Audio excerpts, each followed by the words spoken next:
Fala, queridos, graça e paz, aqui é o diácono Fábio Monteiro falando. É um prazer muito grande ter você conosco na nossa EBD online. Nós estamos estudando sobre discipulado, um tema tão importante e tão pertinente para esses dias de hoje. Hoje a gente quase não tem tempo para nada, parece que a vida é uma correria muito grande. E aí, por conta dessa correria, a gente esqueceu dessa orientação de Jesus, dessa ordem de Jesus, em que ele disse: ide por todo mundo e fazei discípulos. Hoje nós vamos falar sobre ganhar pessoas, consolidar pessoas, gerar filhos na fé. Como é que eu faço para gerar um filho na fé? Como é que eu faço para consolidar esse filho na fé? Muito bem, eu queria primeiramente ler um texto com vocês. Deixa eu abrir minha Bíblia no celular. Primeira carta de Paulo a Timóteo, capítulo 1, versículos 1 e 2. Diz o seguinte: Paulo, apóstolo de Jesus Cristo, segundo o mandado de Deus, nosso Salvador, e do Senhor Jesus Cristo, esperança nossa, a Timóteo, meu verdadeiro filho na fé, graça e misericórdia e paz da parte de Deus, nosso Pai, e da de Cristo Jesus, nosso Senhor. Interessante esse texto aqui, quando Paulo ele se refere a Timóteo como meu verdadeiro filho na fé. É interessante que ele poderia dizer somente meu filho na fé. Não, mas Paulo diz verdadeiro filho na fé. Fábio, então quer dizer que pode ter filho na fé que não seja verdadeiro? Pode até ter pessoas que não são filhos na fé? Sim. Quando a gente fala de verdadeiro, porque está dando veracidade àquilo. Paulo está dizendo ele é verdadeiro filho na fé porque eu caminhei com ele. É como se Paulo estivesse dizendo: olha, eu me encontrei com ele em Atos, ele era apenas um menino, um jovem. Ele me acompanhou, eu praticamente formei esse menino em Deus, e hoje Timóteo é um homem, é capaz de assumir a igreja de Éfeso, porque eu caminhei com ele, eu sei quem Timóteo é, eu sei o que Timóteo passou, eu sei as experiências que ele teve com Jesus, e Timóteo para mim é um filho na fé, é alguém que foi gerado nas minhas entranhas, é alguém que foi formado, alguém que caminhou comigo. É sobre isso que eu quero falar com vocês. Antes de mais nada, eu queria falar sobre os objetivos dessa aula. Primeiro, o objetivo é a gente identificar na Bíblia o propósito eterno de Deus. Segundo, entender o que é discipulado e a sua importância. Terceiro, fornecer alguns passos para discipular filhos na fé sarados. E quarto, mostrar o resultado do discipulado para o crescimento do reino de Deus. Então, gente, primeira coisa que eu queria meditar com vocês é sobre o propósito eterno de Deus. A Bíblia diz em Romanos 8, 29, que o propósito eterno de Deus é formar uma família de muitos filhos semelhantes a Jesus. Ou seja, Jesus, ele é o primogênito de muitos filhos semelhantes a ele. E aqui que eu queria abrir um parêntese para a gente poder entender como fazer pessoas se parecerem com Jesus. Fábio, mas aí depende da ação do Espírito Santo. Fábio, sim, queridos, mas nós precisamos ter pessoas do nosso lado para nos ajudar, sabe, para nos fornecer informações, para traçar, moldar o nosso caráter em Deus. Se isso não fosse importante, Jesus não iria dar essa instrução.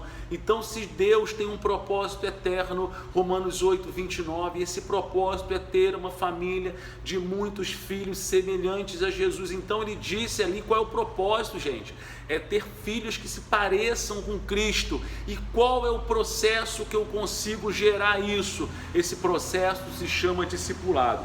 Pois bem, quando eu ganho almas, eu estou ensinando o caminho.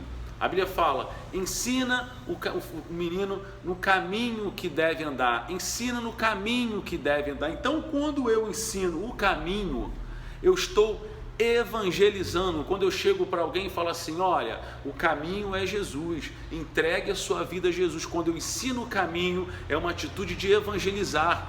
Porém, quando eu ensino no caminho, está dizendo que eu estou lado a lado com Ele. Então, quando eu pego alguém para caminhar, para gerar essa pessoa em Deus, ela sai simplesmente do campo do evangelismo, que é muito importante nós ganharmos almas, porque a Bíblia diz que quem ganha almas, sábio é. Entretanto, ganhar almas sem consolidar essas almas, isso realmente acaba sendo às vezes um trabalho e um desperdício, porque essas pessoas acabam não sendo formadas. Existe um homem que ele escreveu um livro, Kate, eu não lembro o nome todo dele, mas ele conta uma experiência muito interessante. Ele diz o seguinte, ele escreveu um livro chamado A Formação de um Discípulo. Ele trabalhava num local e ele queria ganhar aquelas pessoas para Jesus. Então ele começou a evangelizar. E aquele pessoal todo se converteu. E depois de um tempo muita gente se perdeu, se desviou. E ele falou, Deus, eu errei em quê? Eu preguei o evangelho, todo mundo se converteu. E quando eu olho agora ninguém está firme. O que eu falhei? O que está acontecendo? O que deu errado? O Espírito Santo falou para ele, você fez um papel. Você ensinou o caminho. Eles reconheceram que existe um caminho, entretanto, você não ensinou no caminho, faltou o discipulado.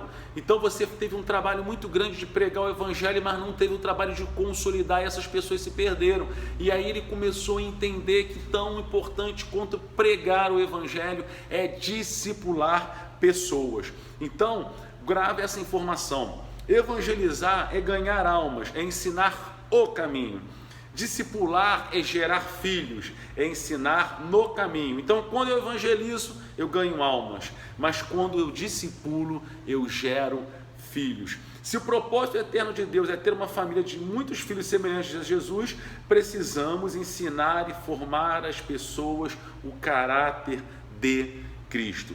Segunda coisa que nós iremos tratar aqui nessa aula, deixa eu passar aqui o próximo slide para vocês. O que é discipulado, gente? A Adri chegou a falar sobre isso na última aula. Discipulado é uma palavra que vem do latim discipulato, que significa aprender. Discipular significa aprender, aprendizagem, mas ela tem uma relação com uma outra palavra que significa tirocínio. Tirocínio está ligado a aprendizado, é um processo contínuo, está ligado a exercício, a prática de determinadas funções.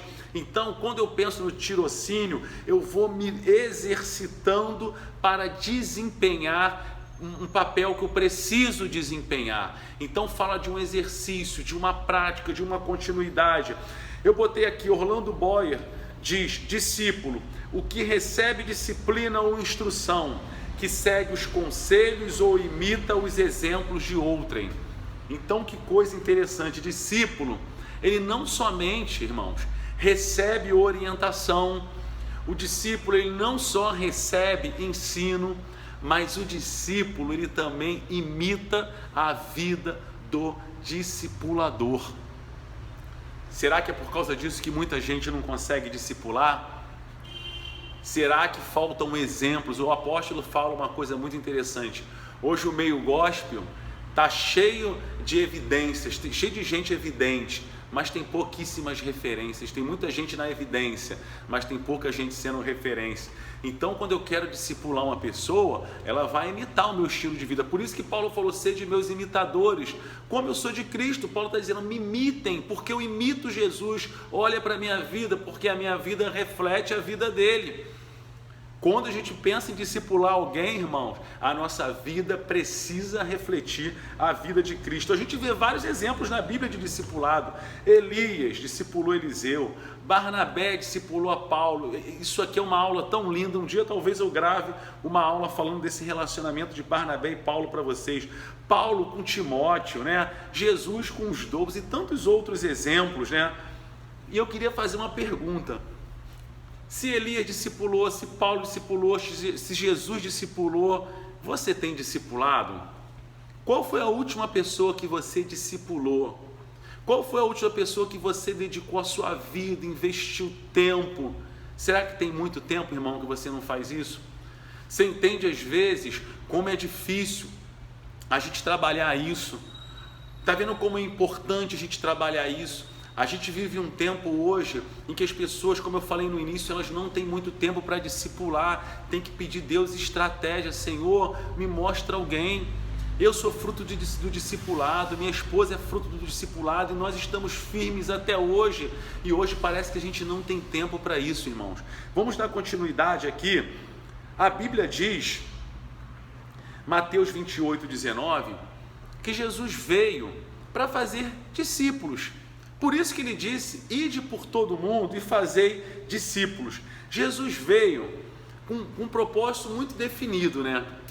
Ele veio para salvar o homem, ele veio para perdoar, ele veio para redimir a humanidade, para perdoar pecados. Jesus veio para curar, Jesus veio para fazer tantas coisas, mas se você for perceber, todo o foco de Jesus estava em discipular. Não adiantava, irmãos, Jesus curar, perdoar, libertar, etc, etc. Se ele não discipulasse, todo esse trabalho dele seria em vão. Ele não teria homens que pudessem dar continuidade ao seu trabalho aqui na terra, ao seu propósito, à propagação do seu reino. Então eu preciso entender se o próprio Deus encarnado, que é Jesus, fez questão de discipular, porque é importantíssimo o discipulado. Você pode perceber que o foco de Jesus, irmãos, não estava em curar, o foco de Jesus não estava em libertar. Jesus fez isso tudo, mas o maior tempo do ministério de Jesus, Jesus investiu em discipulado. Porque Jesus não estava pensando somente no tempo que ele estaria aqui na terra. Jesus estava pensando no pós, o que vai ser daqui em diante. Um homem, irmão, que tem visão, ele discipula.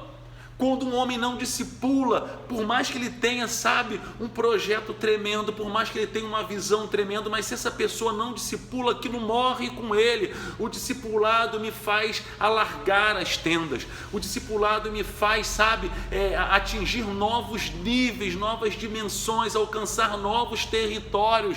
Se eu paro ali em mim, se eu acho que eu tenho uma visão tremenda, essa visão tem que parar em mim, ela vai morrer um dia. Mas quando eu começo a compartilhar, quando eu começo a discipular, eu faço com que aquilo ali tenha um efeito de uma tsunami, porque é imparável, vamos dizer assim, não tem como você reter isso.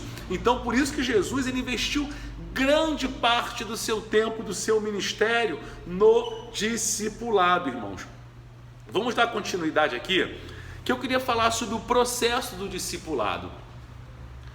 Eu costumo dizer, vou deixar o celular aqui na minha mão para ele não apagar a tela. Eu costumo dizer que existem 3 formas de você discipular. Primeiro, existe o detentor do conhecimento. O detentor do conhecimento é muito ruim. Por quê? O detentor do conhecimento, ele acha que ele sabe tudo, que o discípulo não sabe nada, que tudo é somente vindo dele. Não, discipulado é um relacionamento. Você vai lembrar, quem estudou há mais ou menos 20 anos atrás, 30 anos atrás, a característica do ensino era muito assim. O professor, ele era um detentor do conhecimento. O que isso significa, Fábio? Ninguém tinha coragem de perguntar nada, ninguém tinha coragem de falar nada, porque se levantasse a mão para falar, talvez o professor ia expor ou chamar a atenção daquela pessoa em sala de aula. Então, o detentor do conhecimento, ele não aceita ser interrogado, ele acha que só ele tem o direito de falar. E a gente vê tanta gente discipulando errado. Acha que o discípulo é como se fosse, sabe, um empregadinho do discipulador. Ele acha que o discípulo é quem tem que estar ali se submetendo a tudo que ele faz. Na verdade, você não está discipulando, você está formando um seguidor para você. Segunda coisa que é muito ruim no ensino e no discipulado é o mastigador. O mastigador do ensino ou o mastigador da aprendizagem. O que é isso, Fábio? O mastigador é aquela pessoa que ela não faz o discípulo pensar, ela simplesmente quer fazer com que o discípulo reproduza tudo. Não, isso é errado, irmãos. A gente tem que fazer as pessoas pensarem. Eu me lembro uma vez, quando eu liderava a juventude, um jovem, nós tínhamos lá na nossa igreja, temos até hoje, uma prática que a gente chamava de caminhar. O que era isso? Antes de começar a namorar, Tira um tempo para conhecer a pessoa, conhecer a família. Não era uma receita de bolo, não era regra, mas era uma forma de poupar, porque às vezes o jovem, né, vinha do mundo já doido para namorar, então às vezes acabava, desculpa a expressão, metendo os pés pelas mãos. Então a gente falava, tira um tempo para conhecer a pessoa melhor, caminha um pouco, depois você começa a namorar, mas tira pelo menos um tempinho. E aí uma vez um jovem veio me questionar. Ele disse, Fábio, eu tenho que caminhar? Eu falei, não, você não tem que caminhar. Ele, ufa, então eu já posso namorar? Eu falei, pode namorar. E ele disse assim, porque disseram que eu tinha que caminhar. Eu falei, esquece isso, você pode namorar. Aí ele falou, mas por que tu diz então que tem que caminhar? Eu falei, eu não disse que tem que caminhar. Aí eu falei, vamos pensar comigo. Você está fazendo uma trilha numa montanha, tá muito calor, de repente se você se depara com uma cachoeira linda, você com sede, calor, você mergulha naquela cachoeira, e aí dá de cara nas pedras e se machuca todo, você se arrebentou todo, porque a ansiedade de se refrescar era tão grande que você não pensou nos perigos. A ele, já entendi, não precisa me explicar mais nada.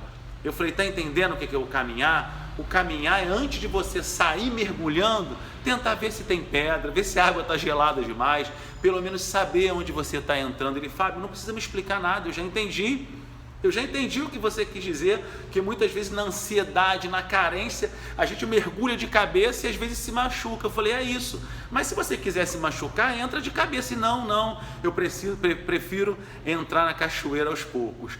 Ou seja, eu fiz ele pensar, eu não cheguei e criei uma lei, tem que ser assim, você está errado, está pegando para você está em pecado, nada disso. Eu fiz ele pensar e aquilo ali virou um sino para ele. E existe a terceira forma, que é o facilitador da aprendizagem.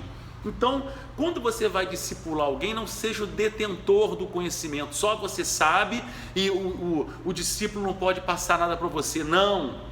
Ele não é um seguidor teu, ele é seguidor de Cristo. Deixa ele falar, que é importante.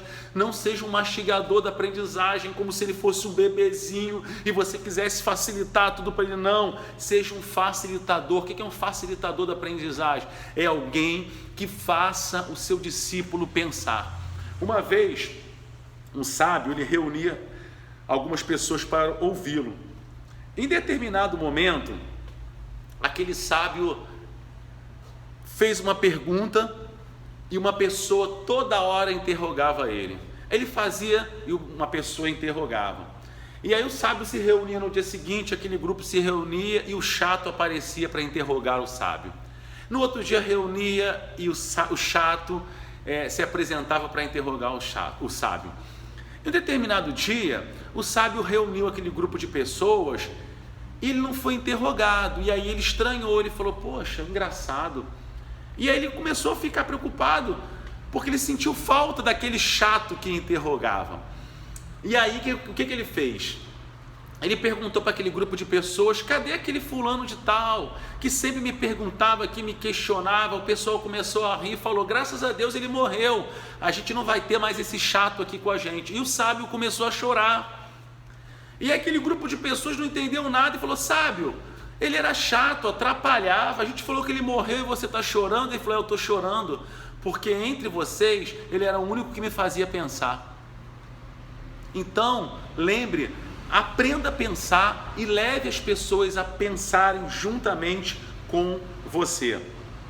Fazer discípulo não é uma tarefa fácil, porque fazer discípulo exige obediência, amor, oração, ensino, dedicação, tempo, exemplo, compaixão, porém é algo possível e imprescindível. Como eu falei lá no início, né? Fábio, é tão difícil fazer discípulo, é tão difícil, as pessoas dão trabalho, as pessoas... Meu filho, quem disse que seria fácil gerar? A minha esposa teve filho há pouco tempo. Gerar é um processo que dá trabalho, que tem investimento, que muitas vezes tem choro. que às vezes a perna incha, a barriga cresce, dá dor na coluna. Gerar não é fácil, irmãos. Por isso que hoje a maioria das pessoas, elas se preocupam apenas com culto público, faz 2, 3, 5, 6 culto público, mas a gente não discipula ninguém de púlpito. De púlpito pode ser parte de um discipulado, mas discipulado é tete a tete. Jesus ensinou isso. Mas por que muitas pessoas não querem discipular? Porque parece que hoje o egoísmo tomou conta. Ninguém tem mais tempo para ninguém, ninguém ama ninguém, ninguém quer cuidar. Ei, se a gente quer ver pessoas enraizadas, saradas, firmes, sabe, abundantes em Cristo Jesus, nós temos que investir tempo em discipulado, Fábio. Eu não consigo mais levantar pastor, mas tu está andando com alguém para formar pastor. Fábio, tem sido tão difícil levantar diácono, mas você tem caminhado com pessoas. Se eu tenho dificuldade de levantar pastores, se eu tenho dificuldade de levantar líderes, se eu tenho dificuldade, estando à frente da EBD, levantar professores, é porque eu não tenho andado com ninguém, gente. Discípulo não cai do céu não, o que caiu do céu foi Lúcifer, meu irmão, o resto dá trabalho. Se eu quero formar gente, se eu quero conduzir pessoas, se eu quero ampliar meu ministério, eu preciso discipular. E para isso eu tenho que dedicar tempo, eu tenho que dedicar amor, eu tenho que me sacrificar. Jesus fez isso. E aí, você está disposto a obedecer Jesus? Você está disposto a gerar filhos na fé? É uma questão, irmãos, de obediência, não é uma questão de gostar ou não. Isso é para todo mundo. E eu quero finalizar esse breve vídeo falando sobre alguns passos com relação ao discipulado. Esses passos aqui, irmãos, eles têm que acontecer quando eu penso em discipulado. Se eu quero discipular alguém, se eu quero ver um filho de Deus sarado na fé, firme em Jesus, frutífero, eu vou citar alguns passos aqui, 7 passos. Primeiro, para gerar filhos, eu preciso me relacionar. Não existe gerar filhos sem relacionamento. Quem é pai, quem é mãe sabe disso. Primeiro passo para se gerar filhos é relacionamento. Relacionamento fala de intimidade, fala de proximidade, fala de estar juntos. Então, quando eu me relaciono, porque, por exemplo, a Maria Clara nasceu, minha filha, porque eu tive que me relacionar com a minha esposa. Não foi fruto de milagre não, irmãos, foi fruto de relacionamento. Discipulado é fruto de relacionamento. Primeiro ponto, então, como que eu gero filhos para Deus? Me relacionando. Segundo, como que eu gero filhos para Deus? Acompanhando, irmãos. Não adianta você falar, ganhei uma pessoa para Jesus, eu caminhei com ela 1 mês e agora ela vai seguir os passos sozinhos. Não, lembra que ela acabou de se converter, ela é um bebê na fé.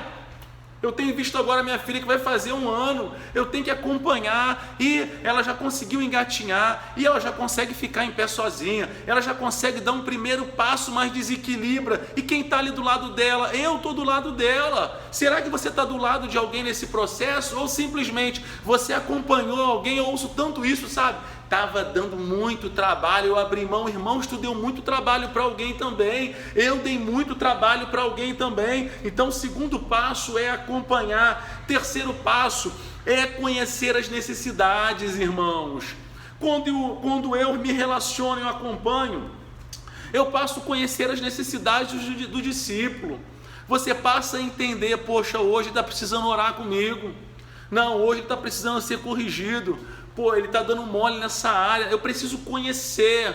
Quando um filho, eu sempre uso como exemplo o exemplo da minha filha. Hoje, às vezes ela chora, eu falo, é fome. Às vezes ela chora, eu falo, isso não é choro de fome. Ela fez cocô, desculpa a expressão, mas é isso. E nossos filhos na fé, muitas vezes vai acontecer isso. Hoje ele não está bem, hoje ele deu um mole, hoje ele tropeçou, mas eu estou ali conhecendo as necessidades. Quarto passo, eu preciso identificar como ele está. Irmãos, eu falo que quem não forma, deforma. E quando você identifica alguma coisa na vida do seu discípulo, você precisa tratar. Um exemplo disso é Jesus com Pedro. Quando Pedro dava mole, Jesus chamava a atenção de Pedro, Jesus identificava, Jesus foi preso, Pedro pega a espada e corta a orelha de Malco. Jesus fala: para, Pedro, se eu quisesse aqui eu mandava miríades de anjos para me ajudar, Pedro, as coisas não funcionam desse jeito, Pedrão. E muitas vezes a gente vê o discípulo nosso falhando e a gente não consegue identificar aquilo e corrigir. Aí lá na frente nós temos cristãos problemáticos, com falhas no caráter. Amanhã, eu me lembro que uma vez, irmãos, foram levantar diáconos lá na igreja e eu me preocupava com o processo. Foi um período meio assim difícil. E aí levantou um diácono e eu pensei: esse rapaz não está preparado para isso. Ele não teve um processo, a Bíblia é clara. Ela fala: primeiro você deve experimentar, se for aprovado, exerça o diaconato. É o que a Bíblia fala.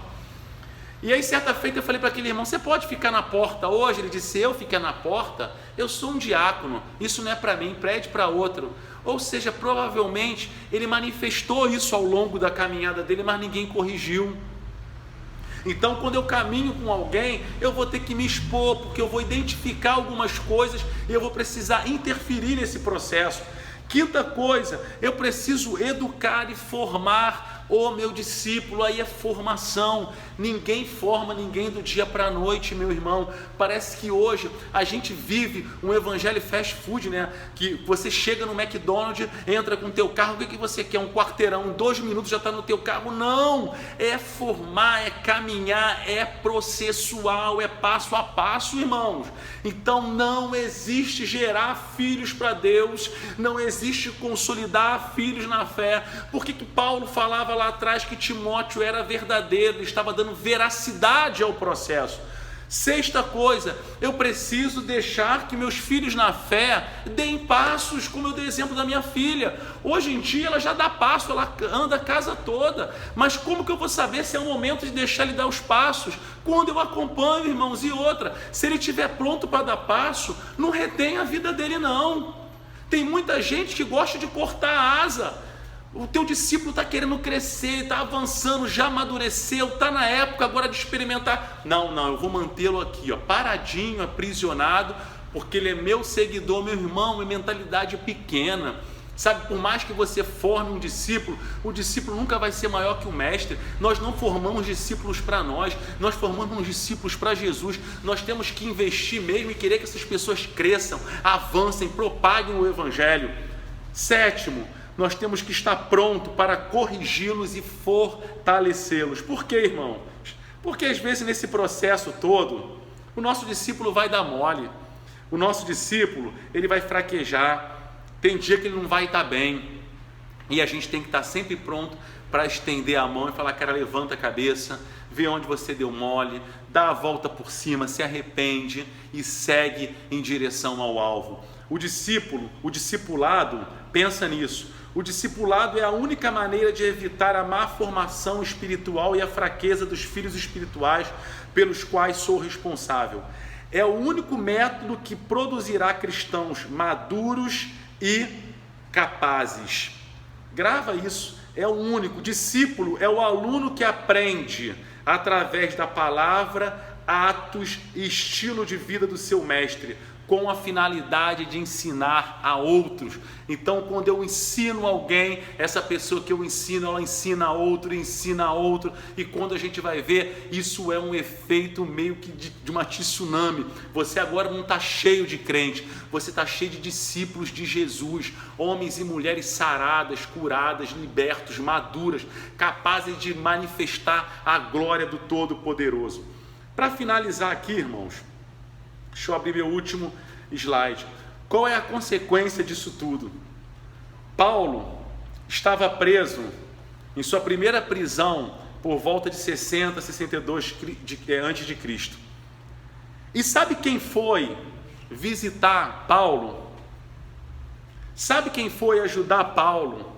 Sabe quem foi consolar Paulo? Sabe quem foi ajudar Paulo a escrever, por exemplo, Colossenses 1:1, Filipenses 1:1, Filemão? Sabe quem foi fazer isso? Foi Timóteo. No momento de maior adversidade, de maior dor, de maior luta, em que Paulo está preso, preocupado com as igrejas, sabe quem aparece lá? O filho na fé, Timóteo. Paulo, como é que você está? eu vim aqui te alegrar, eu vim aqui te consolar. Eu sei que de repente você não está conseguindo escrever, mas dita aí que eu escrevo para você. A gente envia as cartas, Paulo, vamos continuar. Sabe por quê? No momento de maior dor, de maior angústia, de maior luta, sabe quem vai estar do teu lado?